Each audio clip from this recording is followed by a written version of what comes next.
पैशावर प्रेम करतात, कोणालाही कुणाशी घेणं नाही. लोक म्हणते असं तसं आहे. रेल्वेचं फाटक पडलं तर लोक खडून गाडी घालत्या, आंतरपाठ खाली करेपर्यंत कार्यालय मोकळं होते, आणि पेट पेटेपर्यंत नदी मोकळी होती, आणि कावळा येईपर्यंत बामण सोडून नदी कोणी राहिलं नाही. तुम्ही बावळातपणा सोडून द्या. ज्यांच्यासाठी आपण लाबड्या करून कमवलंय त्यांनाच आपलं घेणं नाही, जगाला राहिलंच कसं? हो, तुम्ही साधा साधा विचार करा ना, साधा साधा. हात जोडून विदुरानं सांगितलं, धृतराष्ट्र आयुष्यात तो एकही काम चांगलं केलं नाही, आता मरताना तरी चांगलं कर. काय चूक झाली त्याची? तो पांडव जाळले, विषयाचे लाडू चालले, लाक्षग्रात ओढून आणले, भर सभेमध्ये दुःशासनानं द्रौपदी उडीत आणली, आणि तेव्हा तुझी अख्खी टोळी हजर होती. आज तू मरताना त्यांच्या घरात ते तुकडे मोडीतोय, ती लाज तुला कशी वाटत नाही? भाषा कोणची? विदुराची. कुणाला? धृतराष्ट्राला. कोण आहे धृतराष्ट्र? भारताचा सम्राट, 100 पोरांचा बाप. 100 पोरांचा बाप होता तो, भारताचा सम्राट. पण दुसऱ्याच्या घरच्या भाकरी खात होता. कोणच्या? ज्यांच्याची आयुष्यभर दुश्मनी त्यांच्या.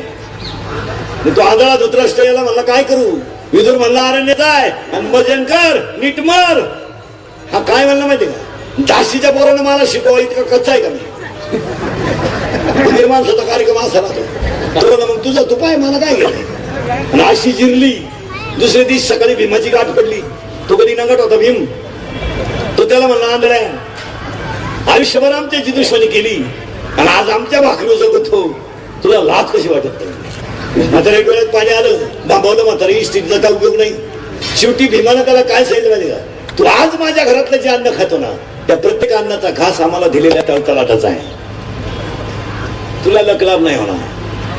तू वाढलं म्हातारा. युधिष्ठिरानं त्याला विचारलं, दादा काय भानगडे? ते रडलं आणि म्हणला, भाऊ पोर मिली, वाईट नाही वाटलं. राज्य गेलं, वाईट नाही वाटलं.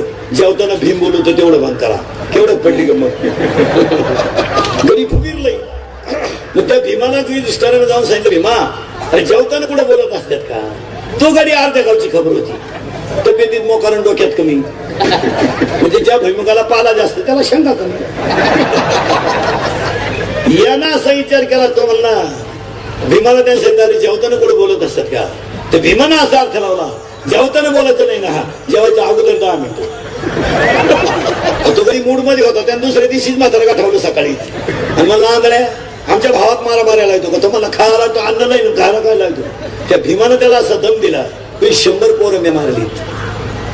ऐक, सकाळी एका पोराचा इतिहास, संध्याकाळी एका पोराचा इतिहास.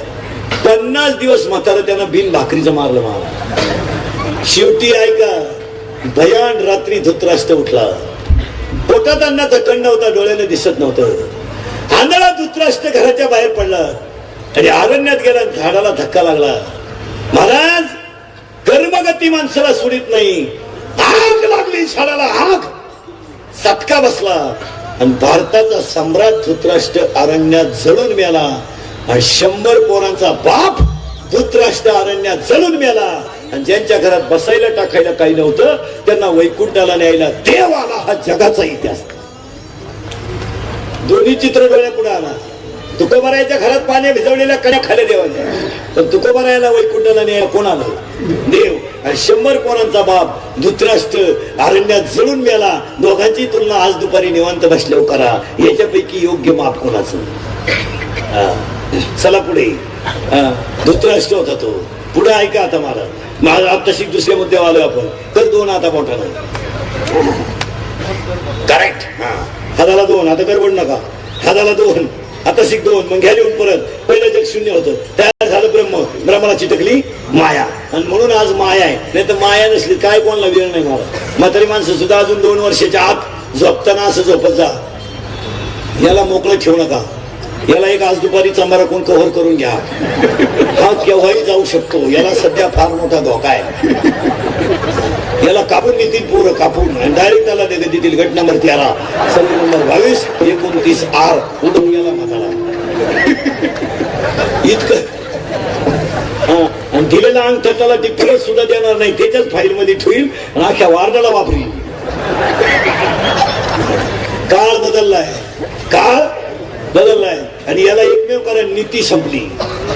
नीती संपली की काळ बदललाच. आणि काल बदलला का मोठ्याचं उदाहरण आहे का मांडीवर पोरग रडतंय आई बेशुद्ध आई रडते आणि मांडीवर मुलगा बेशुद्ध पडलं नारद महर्षीने विचारलं आई तू कोण आहे त्याने सांगितलं मी भक्ती आहे आणि माझ्या मांडीवर बेशुद्ध पडलंय ते दोन पोर आहेत एकाचं नाव ज्ञान आहे आणि एकाचं नाव वैराग्य आहे नारदाने विचारलं तुमच्यावर रडायचे दिवस का आले त्याने सांगितलं कली लागला आहे कोण लागलाय कलीमध्ये माळ करायला त्रास होणार मूर्खाला किंमत येणार आई बापाचे हाल होणार सासऱ्याचा फोटो पुढच्या घरात लागणार नवीन दिवाळीला नाही येणार मिळून शिकायला जिकडे येणार हे घटना हा कलीचा झटका आहे शाळा भरणार पण 3 अटीवर काही झालं तर पोराला बोलायचं नाही काही झालं तर पोराला मारायचं नाही आणि त्यानं शाळा जरी पेटवली तरी त्याला नापास करायचं नाही आणि 2012ला तर नवीन कली आलाय गुरुजीला शिक्षा